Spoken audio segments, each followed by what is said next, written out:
Bohr के model में जो कमी थी वो समरफेल्ड ने एक्सप्लेन की थी। उसने इलेक्ट्रॉन की फर्दर स्प्लिटिंग दिखाई थी कि इलेक्ट्रॉन जब एक लेवल से दूसरे लेवल में ट्रांजिशन करता है तो एनर्जी की जो स्प्लिटिंग होती है, एनर्जी लेवल कैसे टूटते हैं या कैसे उनकी स्प्लिटिंग होती है वो दिखाई थी उसने। लेकिन उससे भी कुछ कमी रह गई थी एक्सप्लेन करने में, वो भी अच्छी तरह से उनका हाइपरफाइन स्ट्रक्चर एक्सप्लेन नहीं कर पाया था।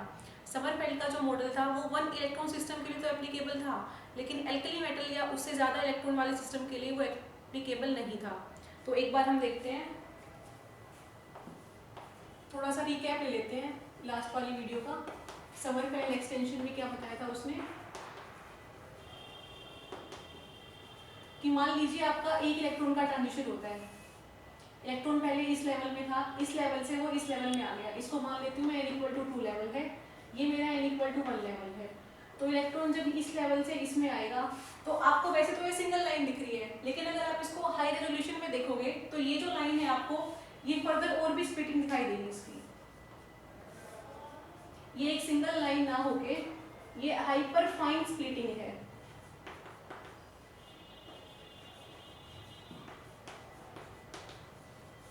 तो इस हाइपर फाइन स्प्लिटिंग का कोज समरफेल्ड एक्सप्लेन नहीं कर पाया था।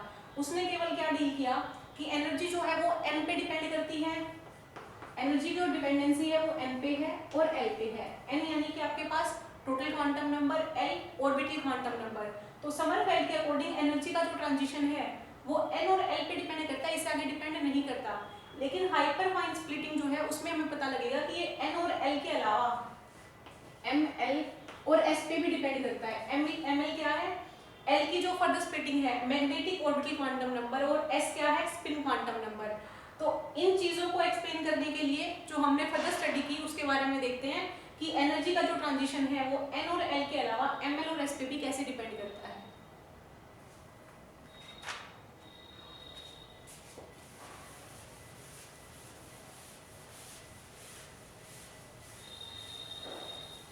बोहर ने अपनी थ्योरी में क्वांटम थ्योरी को इंक्लूड नहीं किया था, तो हम साथ में क्वांटम थ्योरी को भी लेके चलेंगे ताकि ये हाइपरफाइन स्ट्रक्चर जो है वो आपको अच्छे से एक्सप्लेन हो जाए।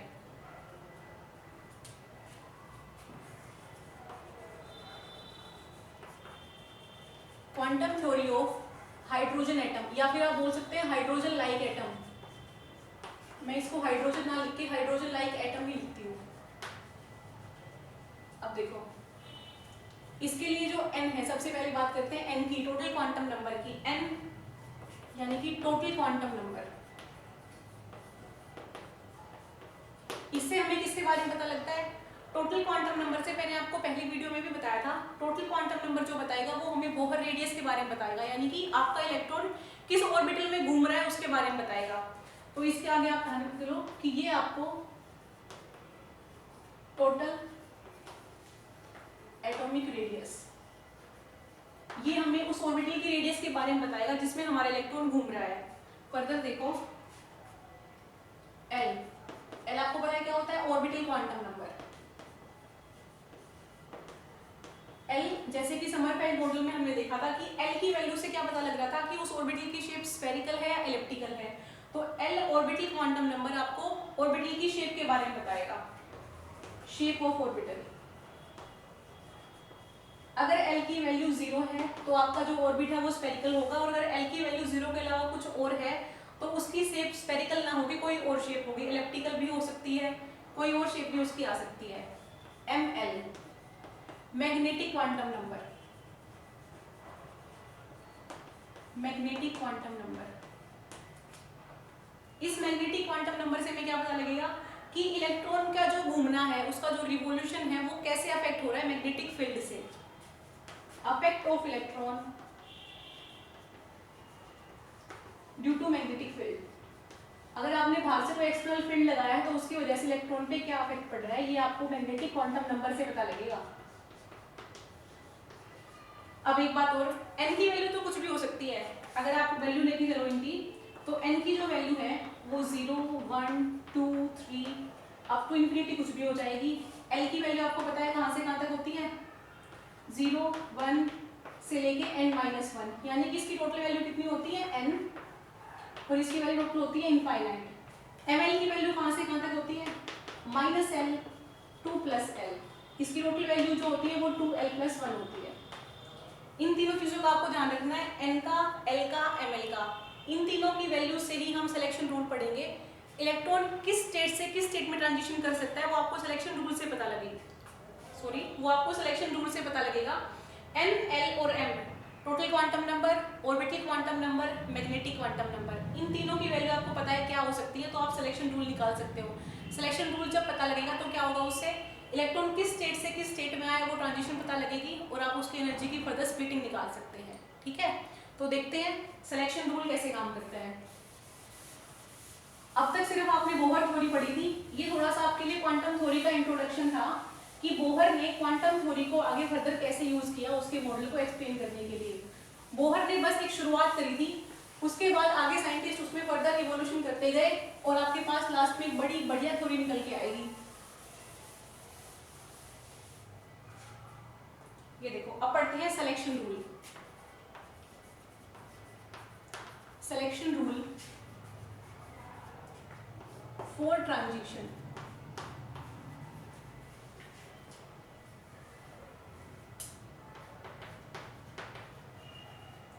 कुछ रूल्स हैं कि इलेक्ट्रॉन किस लेवल से किस लेवल में जा सकता है, केवल वही ट्रांजिशन पॉसिबल है।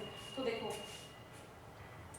इसके लिए आपके पास डेल्टा एन की जो वैल्यू है वो अनरिस्ट्रिक्टेड है। एग्जाम में क्वेश्चन पूछा जाएगा आपको देके कि ये ट्रांजिशन पॉसिबल है या नहीं है, तो आपको उसके लिए एन, एल और एम एल की वैल्यू निकालनी आनी चाहिए कि ये ट्रांजिशन तभी पॉसिबल है।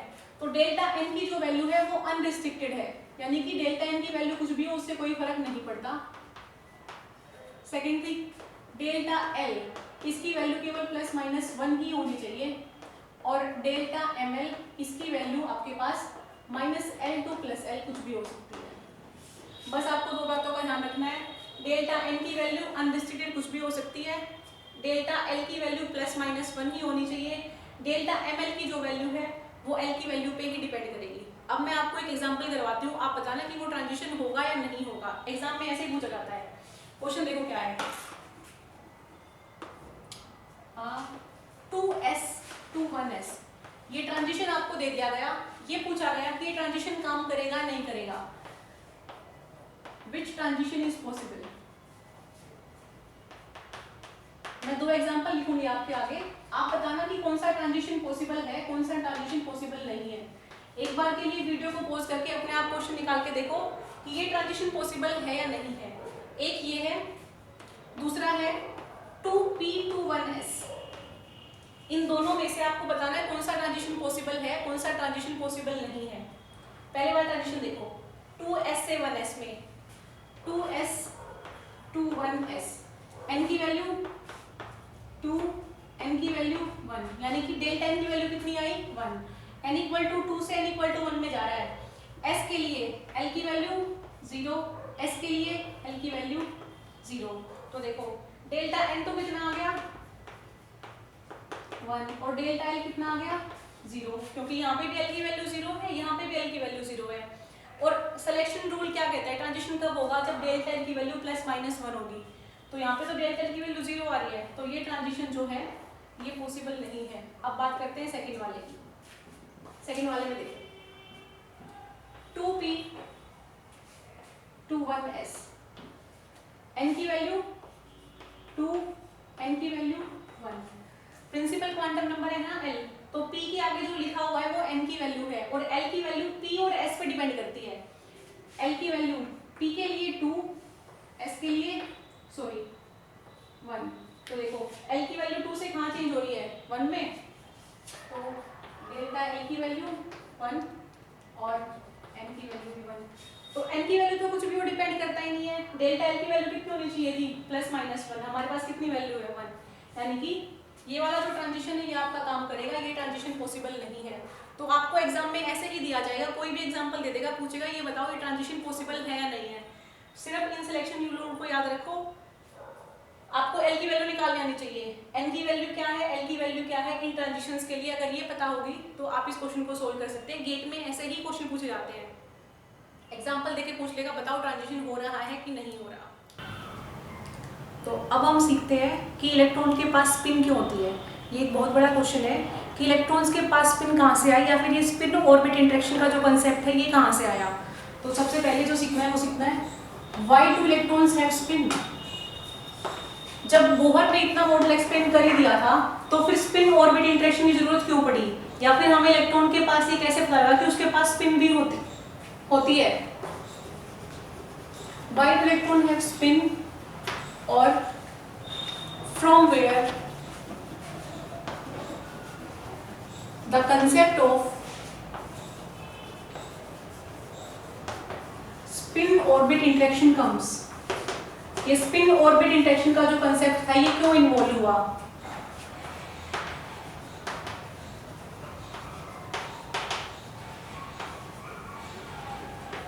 ठीक है, तो एक बात देखो, जब हमने बोहर का मॉडल पढ़ा था तो उसमें क्या था कि ये एनर्जी के लेवल है, मान लीजिए n = 1, n = 2, n = 3, n = 4, n = 5। तो एनर्जी जो डिपेंडेंस थी वो केवल n पे डिपेंड कर रही थी।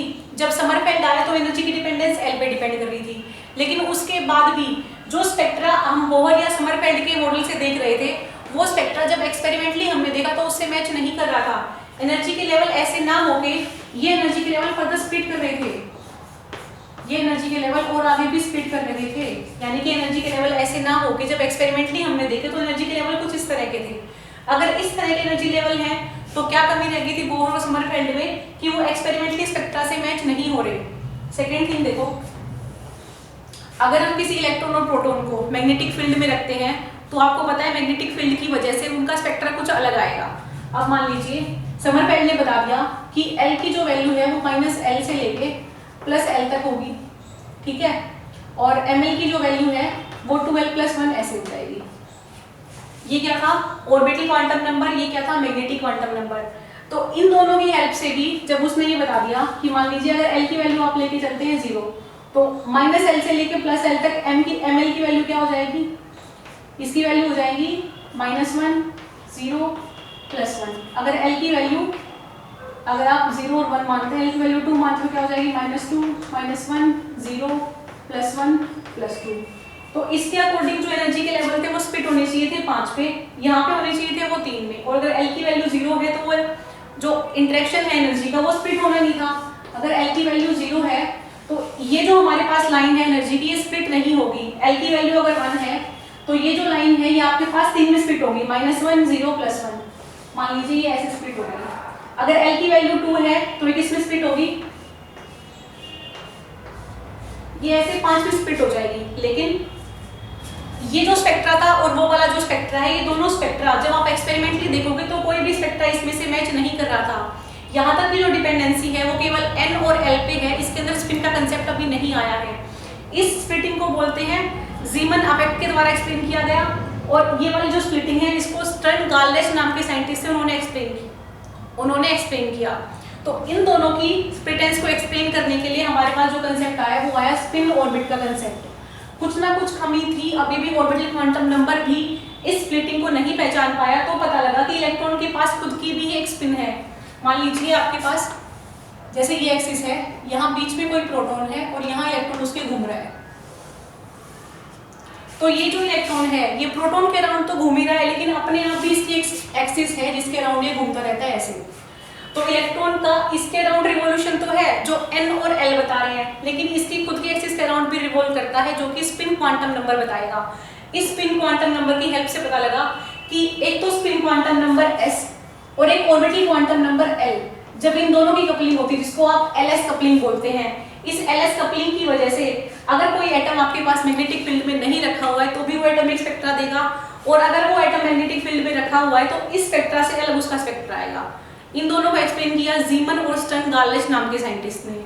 उनके अकॉर्डिंग पढ़ेंगे हम SL कपलिंग, या दूसरा नाम उसको दिया तो क्या हो जाएगी JJ कपलिंग। ये दोनों तरह की कपलिंग हम पढ़ेंगे किसमें? वेक्टर मॉडल ऑफ एटम में।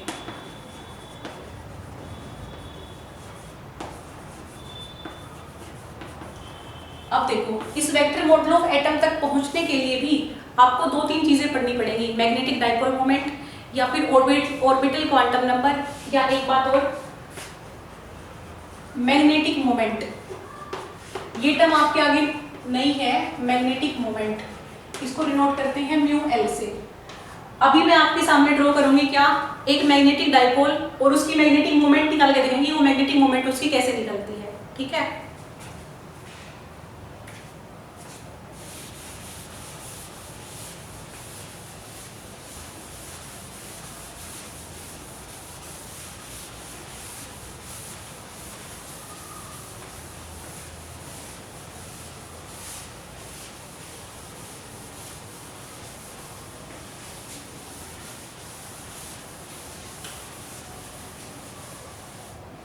ये देखिए आप, मैग्नेटिक मोमेंट। ऐसे बहुत सारे छोटे छोटे टॉपिक हैं जो एलएस तकनीक तक पहुंचने के लिए आपको पहले सीखने पड़ेंगे। उन छोटे छोटे टॉपिक्स को अगर कनेक्ट कर लेते हैं तो एलएस और जीजी कपलिंग समझना आपके लिए आसान हो जाएगा। मैं आपके सामने एक मैग्नेटिक डाइपोल ड्रॉ करती हूँ जो हाइड्रोजन लाइक है, मान लीजिए इलेक्ट्रॉन और प्रोटॉन है हमारे पास, तो अपने आप में क्या बनाते हैं, एक वो डाइपोल बनाते हैं। अंदर क्या है, प्रोटॉन, और बाहर क्या है, इलेक्ट्रॉन। इसके पास पॉजिटिव चार्ज, इसके पास नेगेटिव चार्ज, तो ये क्या बना रहे हैं, आपस में डाइपोल बना रहे हैं।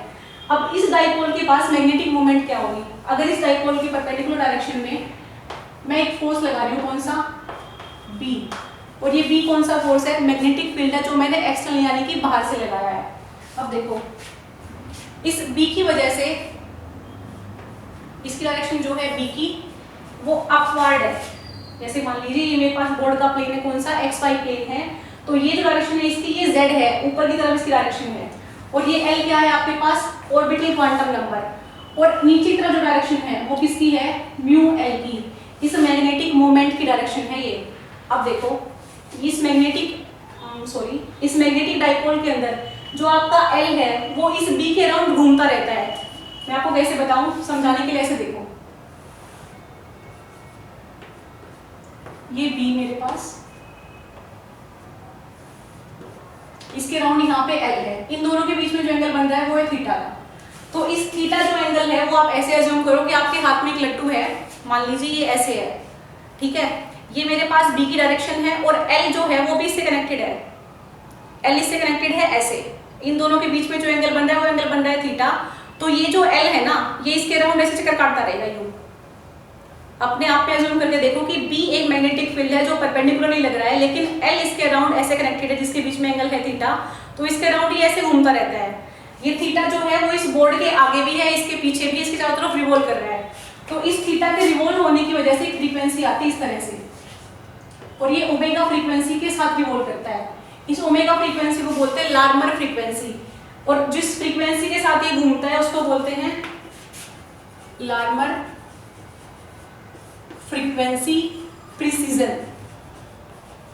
लार्मर फ्रीक्वेंसी प्रिसीजन, उसकी एक स्पेसिफिक वैल्यू होती है जो आप आगे फर्दर निकाल पाएंगे। अब मान लो ये प्रोटॉन इलेक्ट्रॉन है, ये ऐसे घूम रहा है आपके पास, जिस डायरेक्शन में आपका इलेक्ट्रॉन घूमेगा करंट उससे क्या हो जाएगा, अपोजिट। अगर इलेक्ट्रॉन की डायरेक्शन में ऐसे दिखा रही हूँ कि ऐसे आपके पास इलेक्ट्रॉन घूम रहा है, तो करंट क्या हो जाएगा, इससे उल्टा। इसको दूसरे से ड्रॉ करते हैं, मान लीजिए करंट आपने ऐसे दिखा दिया, सॉरी ये डायरेक्शन अगर आपने इलेक्ट्रॉन के घूमने की दिखा दी तो करंट कैसे घूमेगा, इससे उल्टा। अगर इलेक्ट्रॉन ऐसे घूमता हुआ जा रहा है तो करंट ऐसे घूमता हुआ आएगा वापस से। तो ये डायरेक्शन किसकी हो गई, करंट की। इस करंट की वजह से ही ये मैग्नेटिक मूवमेंट आएगी।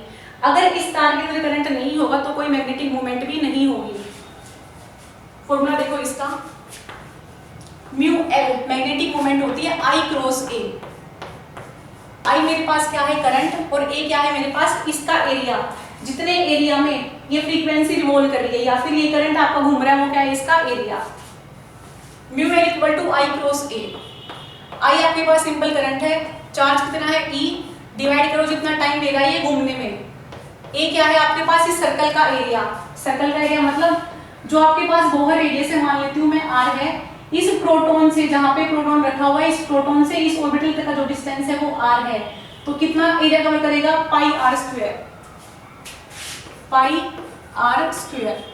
ई आपके पास चार्ज है, करंट क्या होता है, चार्ज पर यूनिट टाइम। अगर टाइम निकालना है तो कैसे निकलेगा, जिस वेलोसिटी से वो घूम रहा है उसको डिवाइड कर दो जितना टाइम उसने लिया है। तो e v upon 2 pi r. 2 pi r क्या है, इस सर्कल की सर्कमफ्रेंस। तो कितना टाइम लगेगा, वेलोसिटी को डिवाइड कर दो जितनी उसकी सर्कमफ्रेंस है, जितने डिस्टेंस वो कवर कर रहा है। तो आपके पास म्यू एल की वैल्यू आ गई e upon 2 pi r, sorry 2 pi r आपको ऊपर चला जाएगा, डिवाइड बाई वी। ये आपके पास किसकी वैल्यू आ गई? मैग्नेटिक मोमेंट की वैल्यू आ गई आपके पास। तो क्या था? Mu equal to I cross A, I को मैंने आपको बता दिया क्या लिखना था, ई बाई टी, और ए मेरे पास क्या था, पाई आर स्क्वेयर। अब देखो ई तो आपके पास एज इट इज रहेगा, टाइम क्या होता है, distance divide by velocity. Distance मेरे पास 2 पाई आर था, वेलोसिटी क्या थी v, और ऊपर क्या है पाई आर स्क्वेयर। तो यहाँ से हम म्यू एल की वैल्यू क्या लिख सकते हैं, उधर से देखो e divide by 2 pi r नीचे रहेगा, v ऊपर चला जाएगा, और पाई आर स्क्वेयर पहले से था ही वहाँ ऊपर, तो पाई से एक पाई कैंसिल, r से एक r कैंसिल, मेरे पास क्या बचा ऊपर, e v divide by 2 e we are divide by 2। तो ये आपके पास वैल्यू आ गई मैग्नेटिक मोमेंट की। Mu l magnetic moment equal to e we are divide by 2। अब अगर मैं आपके पास एंगुलर मोमेंटम देखूं, क्या होता है l, l equal to m we r. Bohr model में हमने पढ़ा था कि एल क्या है, क्वांटाइज्ड है, और इसकी वैल्यू क्या है, एन एच अपॉन 2 पाई। तो अगर मुझे वैल्यू निकालनी हो mu L divide by L की, mu L divide by L, mu L क्या होता है E we are divide by 2, और एल क्या है M we R, M we R. तो देखो वी आर से वी आर कट जाएगा, मेरे पास जल्दी बस क्या बचा, mu L divide by L, magnetic moment divide by orbital quantum number, सिर्फ आपके पास E डिवाइड बाई 2m। ये जो E डिवाइड बाई 2m है ना, इस रेशियो को बोलते हैं गायरोमैग्नेटिक रेशियो, और किसका रेशियो है ये, mu L divide by L. तो इसको ऐसे लिखो आप, ये एक बहुत अच्छी टर्म है, mu L divide by l equal to E by 2m। और इसी रेशियो को बोला जाता है गायरोमैग्नेटिक रेशियो, गायरोमैग्नेटिक रेशियो। आपको याद रखना है, एग्जाम में पूछा जा सकता है what is the value of gyromagnetic ratio, तो पता होनी चाहिए क्या वैल्यू है E बाई 2m, और कैसे आती है, बोहर मैग्नेटॉन को डिवाइड करने से, किससे, L से। सॉरी मैंने गलत बोल दिया, ये आपके पास क्या है म्यू एल यानी कि मैग्नेटिक मोमेंट, और L क्या है ऑर्बिटल क्वांटम नंबर। तो म्यू एल को डिवाइड करोगे L से, तो आपके पास क्या आ जाएगा, गायरोमैग्नेटिक रेशियो। अब देखो ये जो मैंने लिखा है, ये जो आपके पास सिंपल एक स्केलर क्वांटिटी लिखी है, अगर आपको इसी को वेक्टर में लिखना हो तो कैसे लिखेंगे, यहाँ पे लिखते हैं म्यू एल इक्वल टू, अगर स्केलर में लिखना हो तो कैसे लिखोगे आप, mu L equal to e by 2m multiply by l, और अगर म्यू एल को लिखना हो हमें वेक्टर में तो कैसे लिखेंगे, minus E by 2m cross L, क्योंकि अभी अभी मैंने आपको बताया था कि म्यू एल और एल की वैल्यू आपस में अपोजिट होती है। मान लीजिए ये मैग्नेटिक डाइपोल है आपके पास, जहाँ पे ये इलेक्ट्रॉन है, ये प्रोटॉन है, इसके अराउंड अगर एक डायरेक्शन में आपके पास ऑर्बिटल क्वांटम नंबर एल है, तो म्यू एल जो होगा वो इसके अपोजिट होगा। अगर इसकी डायरेक्शन यहाँ पे परपेंडिकुलरली अपवर्ड है, तो म्यू एल की जो डायरेक्शन है वो परपेंडिकुलरली डाउनवर्ड होगी। डाउनवर्ड डायरेक्शन की वजह से म्यू एल और एल के आगे आपके पास कौन सा साइन आया, माइनस का, तो इस माइनस साइन का आप ध्यान रखिए, ये साइन ऐसे। अगर एल की जगह एन एच अपॉन 2 पाई पुट कर दे तो मान लीजिए म्यू एल को मैं लिख दूं minus E upon 2m N H upon 2 pi. अब देखो इसमें मैं सबको अलग कर लेती हूँ, mu L equal to minus E 2 2 जा 4 N H M pi minus E N H upon 4m pi. ये वैल्यू मैंने लिखी माइनस ई एच एन 4m पाई। एक बार यहाँ पे देखो इसको अलग से, mu L equal to, sorry आपको यहाँ पे एल की जगह पे तो हमने लिखी है ना, माइनस का साइन यहाँ भी लगाना है, mu L equal to minus, खाली एक चीज को बाहर रखो एन को, और क्या कर दो ई एच अपॉन 4m पाई। ये जो वैल्यू है, इतनी value mu L equal to minus E h upon 4m pi, इसको बोलते हैं आपके पास बोहर मैग्नेट्रॉन।